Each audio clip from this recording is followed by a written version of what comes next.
Well, hello everybody. As you can see, I'm inside the bonus quiz for 3.4 where we get introduced to three equations and three unknowns, much more complicated systems, which really grows the complexity and increases the chances of human error. Now, just to keep you clear on the basics here, we call these linear equations even though they graph as planes in 3 space. The reason we call them linear equations is because all the variables are to the first power. And we can even add more variables and they'd still be considered linear equations. These linear equations, though, graph as planes, and here is an example of 3 planes that intersect and have one point in common. They have a solution in common, where the sagittal, the coronal, and the transverse plane all share a common point. And basically, that's what they're asking us here. Is this the common point for these 3 planes? Now, we're not going to get into graphing planes in 3 space, but we can certainly see if this is a solution to all 3 equations by subbing in these values.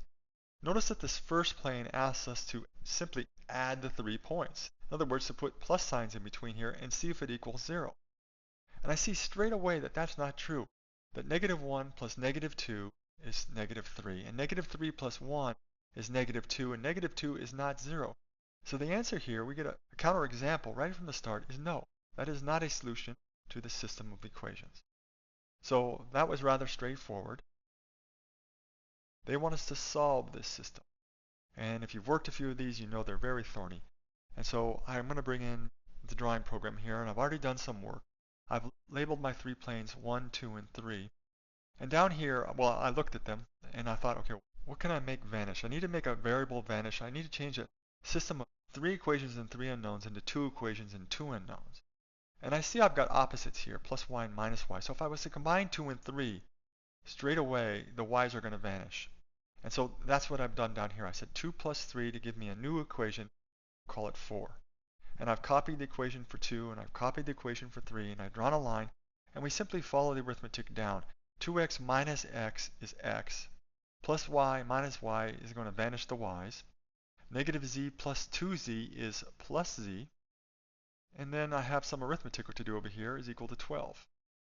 So the y's have vanished, and that was by combining 2 and 3. And now I need to choose 2 other equations and make the y vanish. And I'm going to choose 1 and 2.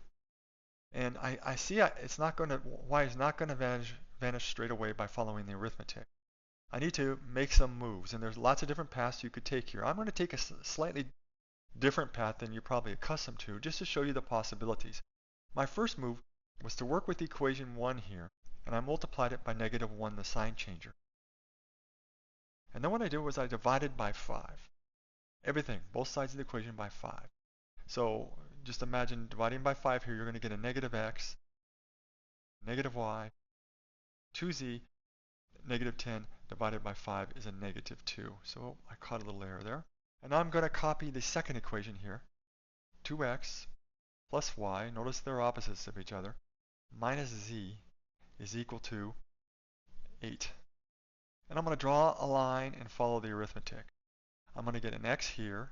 This is going to vanish, which is what we wanted.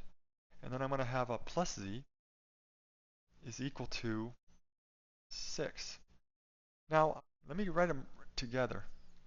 X plus z, this is equation 4, is equal to 12. And x plus z is equal to 6.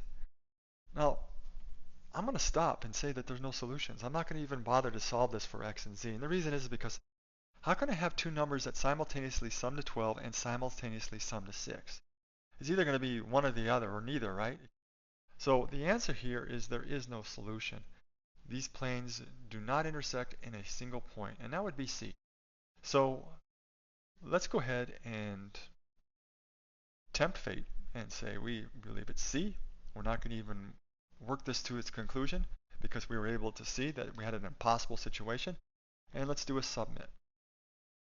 So there you go. I hope that helps. Those are tough computational problems.